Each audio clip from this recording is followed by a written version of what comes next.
여러분은 살면서 기억이 또렷하다는 느낌을 마지막으로 언제 느껴보셨습니까? 아침에 일어나면 어딘가 뿌연 기분, 익숙한 이름이 떠오르지 않고 방금 읽은 문장이 기억나지 않는 날이 늘어가는 것을 경험해 본 적이 있습니까? 많은 이들이 이럴 때 뇌 기능이 떨어졌다고 생각하고는 합니다. 뇌 훈련용 퍼즐을 풀고 건강기능식품을 챙기고 복잡한 신경학적 질병을 떠올리며 괜한 걱정에 사로잡히기도 합니다. 그런데 어쩌면 그 모든 문제의 출발점은 우리가 무심코 지나쳐온 아주 평범한 신체 부위에 있었을지도 모릅니다. 바로 두피와 등입니다.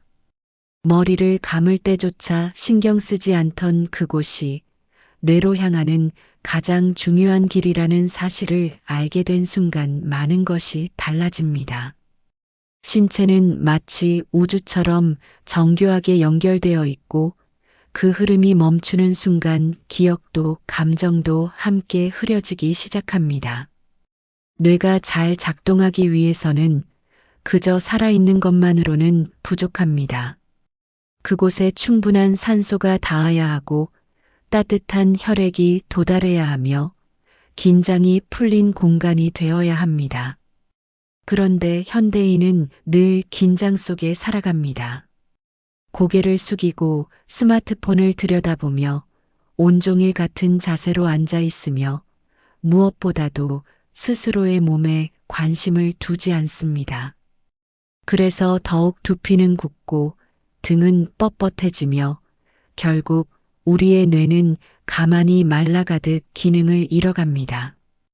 기억은 사라지는 것이 아니라 흐르지 않기에 멈추는 것입니다. 이 글은 그 단순한 진실에서 출발합니다. 그리고 아주 작은 손짓 하나가 어떻게 우리의 기억을 다시 흐르게 만들 수 있는지 가장 가까운 곳에서 시작되는 회복의 이야기를 여러분과 함께 나누고자 합니다. 구독, 좋아요는 큰 힘이 됩니다. 기억력이 떨어졌다고 느끼는 순간 우리는 본능적으로 뇌에 문제가 생겼다고 여깁니다. 내가 나이 들어가는구나, 혹은 치매가 시작된 건 아닐까라는 불안이 뒤따르기도 합니다. 그러나 뇌는 그 자체로 작동하는 고립된 기관이 아닙니다. 뇌는 신체 전체, 그 중에서도 특히 순환이라는 체계의 일부로 존재합니다. 마치 강물이 제 기능을 하려면 끊김없는 흐름이 필요하듯 뇌 역시 끊임없이 흘러들어오는 산소와 영양이 있어야만 제 역할을 할 수 있습니다. 최근의 신경과학은 뇌 기능의 문제를 혈류 부족이라는 측면에서 바라보기 시작했습니다. 기억력 저하, 집중력 약화, 판단력의 둔화는 단순히 신경세포의 노화가 아니라 뇌에 충분한 혈액이 도달하지 않기 때문에 발생하는 경우가 많다고 합니다. 이 혈액이 지나가는 통로 중 하나가 바로 두피입니다. 우리가 머리를 감거나 빗을 때조차 신경 쓰지 않는 그 얇은 층 위로 수많은 모세혈관과 신경이 촘촘히 얽혀 있습니다. 이 두피가 굳고 긴장하면 뇌로 가는 길목이 좁아지고 결국 산소 공급이 끊기는 것입니다. 뿐만 아니라 목과 어깨, 등은 혈류의 주된 운반로입니다. 이 부위의 근육이 뻣뻣해지고 긴장하면 혈액은 제대로 흐르지 못한 채 몸속 어딘가에서 막히게 됩니다. 심지어 뇌가 보내는 신호조차 부드럽게 전달되지 않습니다. 그러니 아무리 뇌를 자극하는 책을 읽고 복잡한 문제를 푼다 하더라도 혈류가 막혀 있다면 그 효과는 제한적일 수밖에 없습니다. 뇌가 일을 할 수 없도록 만들어버린 환경이 지속되는 것이지요. 여기서 중요한 건 뇌의 기능 저하가 단순한 노화나 유전적 문제만이 아니라는 점입니다. 현대 사회의 생활 습관, 반복되는 자세, 누적된 피로와 긴장이 기억력을 저하시킨다는 사실은 우리에게 새로운 선택지를 줍니다. 뇌를 약으로 회복하는 대신 혈류를 통해 되살릴 수 있다는 희망입니다. 삶을 다시 흐르게 만들 수 있다는 작고 단순한 방법이 존재한다는 것입니다. 기억은 머릿속 깊은 어딘가에 저장된 정적 정보가 아닙니다. 그것은 살아있는 흐름이며 순환이 있어야만 비로소 존재하는 감각입니다. 그러니 기억력이 떨어졌다고 느낀다면 뇌 자체를 의심하기 전에 흐름이 끊긴 건 아닌지, 두피와 등이 얼마나 굳어 있는지를 먼저 살펴보는 것이 필요합니다. 우리의 기억은 결국 우리가 얼마나 잘 흐르고 있는가에 달려 있기 때문입니다. 몸은 단지 육체가 아닙니다. 몸은 마음이 깃든 공간이며 우리가 느끼는 모든 감정과 기억이 통과하는 첫 번째 관문입니다. 현대 심리학자 카를 융은 인간의 무의식이 꿈과 상징을 통해 표출된다고 보았지만 그 무의식이 처음 파동을 일으키는 장소는 바로 몸이라고 보았습니다. 몸은 기억의 그릇이며 감정의 저장고입니다. 머리가 아닌 어깨가 무겁고 심장이 아니라 등허리가 아프며 마음이 아니라 목덜미가 굳는 이유가 여기에 있습니다. 우리가 스트레스를 받았을 때 단지 마음만이 아픈 것이 아니라 특정 신체 부위가 먼저 반응합니다.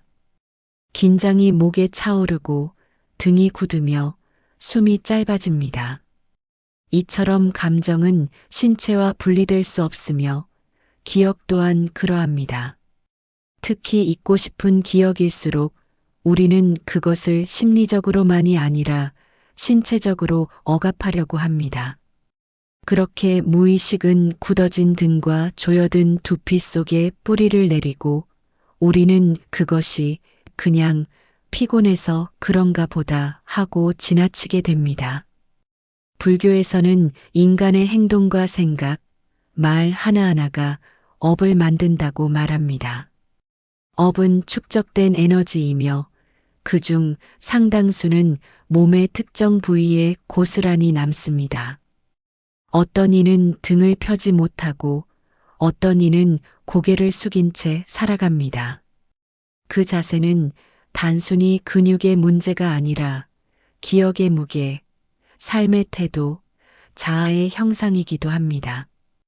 우리가 잊었다고 믿는 기억은 사라진 것이 아니라 몸속 어딘가에 자리 잡고 있는 것입니다. 그리고 그 기억이 끊임없이 긴장과 피로의 형태로 자신을 드러냅니다. 기억은 흐름이라고 말했을 때 그 흐름은 곧 신체 내부의 순환이자 심리적 해소의 과정이기도 합니다. 감정이 억눌리면 혈류가 막히고 순환이 멈추면 마음도 정지합니다. 그래서 등을 부드럽게 풀어주고 두피를 천천히 눌러주는 행위는 단순한 마사지가 아닙니다. 그것은 자신에게 말을 거는 첫 번째 행위이며 잊힌 나를 다시 일깨우는 몸의 대화입니다. 우리는 종종 심리 치료를 위해 무의식의 그림자를 분석하지만 그 이전에 해야 할 일은 몸의 감각을 회복하는 일입니다. 등과 두피는 단순히 피부와 근육이 아닙니다. 그것은 무의식이 깃든 장소이며 기억이 멈춘 바로 그 지점입니다. 그곳에서 다시 흐름이 시작될 때 잊힌 나도 다시 깨어나게 됩니다. 심리와 순환은 결국 같은 길을 달리는 두 개의 바퀴와 같습니다.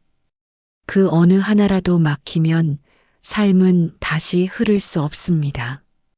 기억을 깨우는 도구가 복잡한 기계나 특별한 약물이 아니라 손이라는 사실은 의외로 느껴질지도 모릅니다.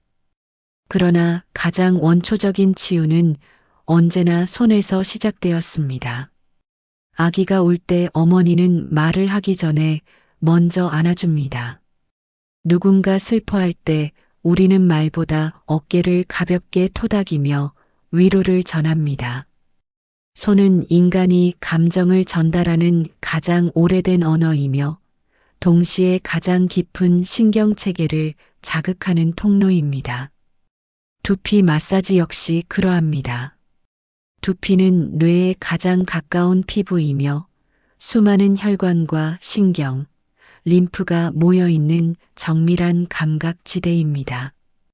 이 부위를 손가락으로 천천히 누르고 문지르는 일은 단순한 자극을 넘어 혈류를 열고 자율신경계를 조율하는 행위가 됩니다. 특히 손끝에서 전달되는 압력은 부교감신경을 자극하여 긴장을 풀고 마음을 안정시키는 데 중요한 역할을 합니다. 아침에 시행하면 뇌를 깨우는 자극이 되고 밤에 반복하면 하루의 흥분을 가라앉히는 진정제가 됩니다. 등 역시 마찬가지입니다. 등이 굳어 있을수록 우리는 자신의 중심에서 멀어지고 뒷모습에 불안함이 서립니다.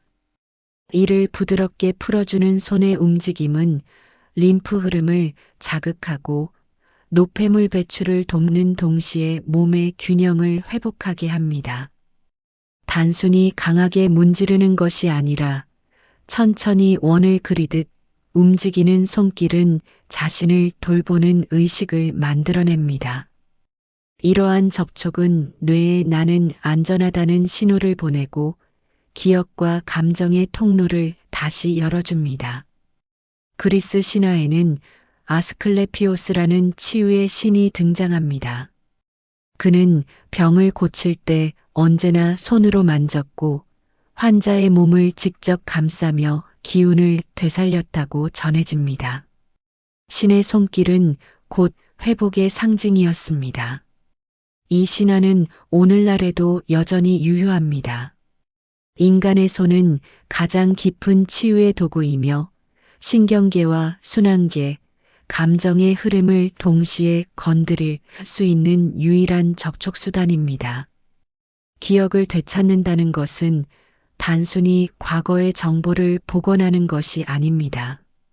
그것은 자신을 향한 감각을 회복하고 내 몸과 마음이 다시 연결되었다는 신호를 받는 일입니다. 그 출발은 거창한 곳이 아니라 지금 여기에 있는 손에서 시작됩니다. 하루 5분, 손끝에서 전달되는 압력과 따뜻함이 기억의 흐름을 다시 이끌어낼 수 있습니다.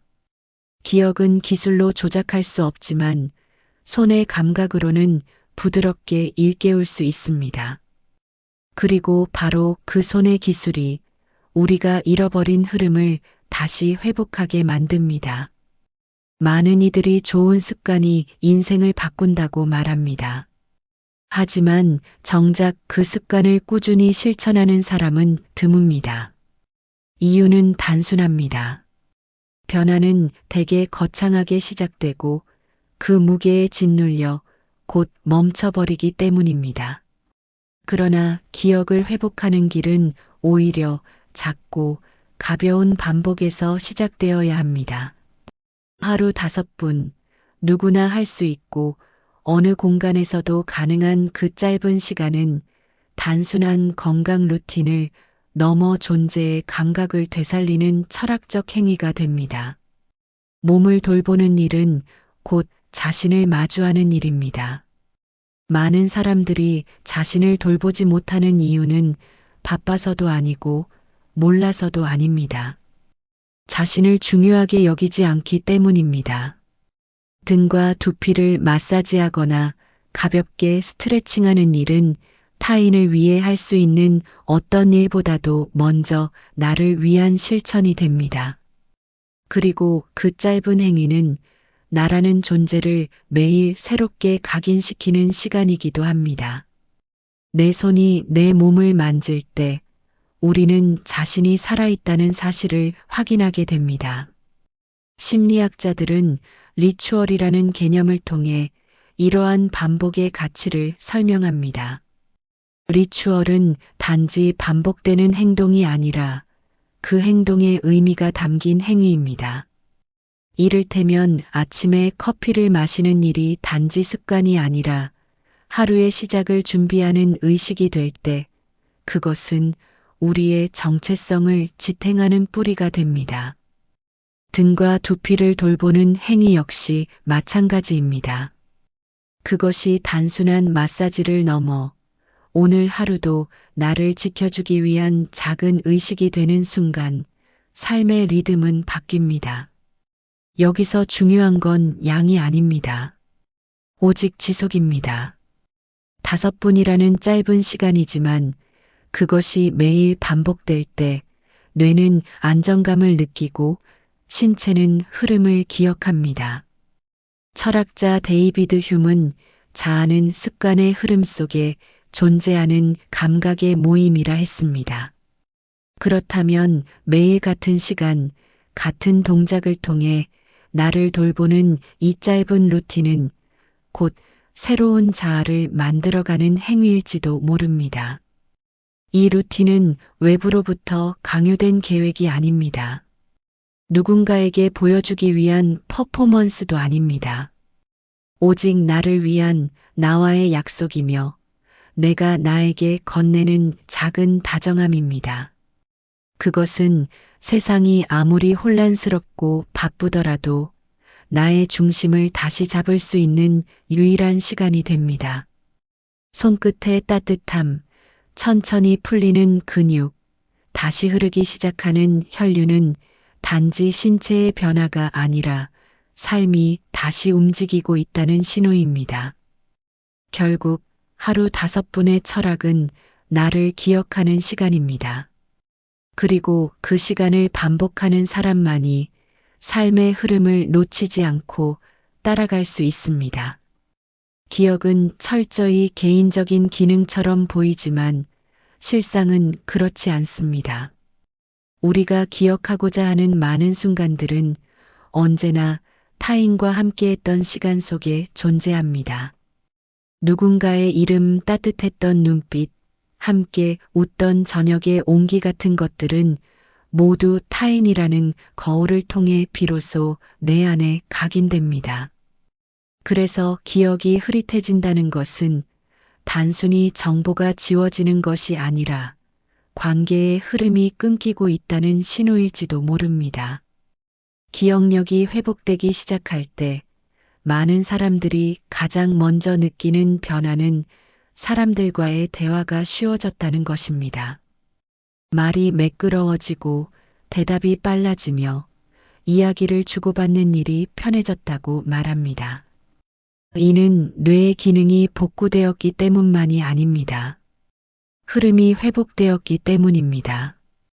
기억은 정적인 저장소가 아니라 끊임없이 흐르는 관계의 실타래 속에서 살아 움직이기 때문입니다. 우리는 서로의 기억 속에 살아갑니다. 가족이라는 이름은 단순한 혈연 이상의 것입니다. 자주 불렀던 이름, 익숙한 말투, 반복되는 농담들 속에서 우리는 서로를 기억하고 확인합니다. 그런데 뇌가 흐려지면 그 연결고리도 하나둘씩 희미해집니다. 나를 알아보지 못하는 부모, 이름을 잊어버린 자식의 얼굴, 점점 줄어드는 대화 속에서 우리는 존재 자체를 잃어가는 것 같은 두려움을 느끼게 됩니다. 그러나 기억이 다시 흐르기 시작하면 관계도 다시 살아납니다. 두피를 마사지하고 등을 풀어주는 루틴이 단순한 신체적 회복을 넘어서서 관계 회복의 계기가 되는 이유가 여기에 있습니다. 마음이 맑아지면 말이 정돈되고 말이 정돈되면 감정이 전달됩니다. 그렇게 관계는 다시 따뜻해지고 유대감은 되살아납니다. 기억은 곧 관계의 감도이며 그 감도는 정서적 친밀감으로 이어지는 감각입니다. 정신분석학자 윌프레드 비오는 기억은 사랑과 비슷하다고 말했습니다. 강제할 수 없고 억지로 떠올릴 수도 없으며 오직 흐름 속에서 자연스럽게 피어나는 것이라는 점에서 그렇습니다. 사랑이 깊을수록 오래 기억되고 기억이 선명할수록 관계는 더 튼튼해집니다. 그리고 그 모든 시작은 아주 작고 사적인 회복에서 시작됩니다. 하루 5분, 나를 위한 루틴이 결국 가족, 친구, 이웃과의 관계를 다시 밝히는 불씨가 될 수 있습니다. 기억은 관계 속에서 살아납니다. 다시 흐르기 시작한 뇌의 감각은 사람들과의 연결을 복원하고 말과 말 사이의 온기를 회복시키며 우리가 서로를 기억하는 방식을 더욱 깊고 다정하게 만들어줍니다. 기억은 쌓이는 것이 아닙니다. 그것은 흐릅니다. 물이 흐르듯, 공기가 돌듯, 기억도 움직이며 존재합니다. 기억이 흐르지 않을 때 우리는 삶의 방향을 잃습니다. 말문이 막히고 관계가 끊어지며 어느 순간 나는 나조차도 낯설게 느껴지기 시작합니다. 그래서 우리는 기억을 되살리는 것이 단지 머리를 좋게 만드는 일이 아니라 다시 나로 살아가는 일임을 이해해야 합니다. 그 시작은 거창하지 않습니다. 가장 가까운 곳에서 가장 오랫동안 무시해온 곳에서 출발합니다. 두피, 등, 하루 5분, 손끝의 감각, 따뜻한 물, 천천히 돌아가는 호흡. 그 단순한 행위들이야말로 삶을 다시 흐르게 만들고 멈춰있던 시간을 다시 움직이게 합니다. 뇌가 아닌 흐름을 회복하는 것입니다. 뇌는 그저 이 흐름을 받아들일 준비만 하면 됩니다. 우리는 너무 오랫동안 기억의 문제를 나이 탓으로 돌려왔습니다. 하지만 기억은 늙지 않습니다. 흐름이 끊겼을 뿐입니다. 그리고 흐름은 다시 만들 수 있습니다. 몸의 감각을 깨우고 무의식의 물기를 다시 잇고 관계의 온기를 되살리면 우리는 다시금 나라는 존재의 중심으로 돌아갈 수 있습니다. 흐름을 만드는 사람만이 자기 삶을 기억하며 살아갈 수 있습니다. 오늘 이야기 어떠셨습니까? 여러분의 경험도 공유해 주시길 바랍니다. 행복 가득하시길 진심으로 기원합니다.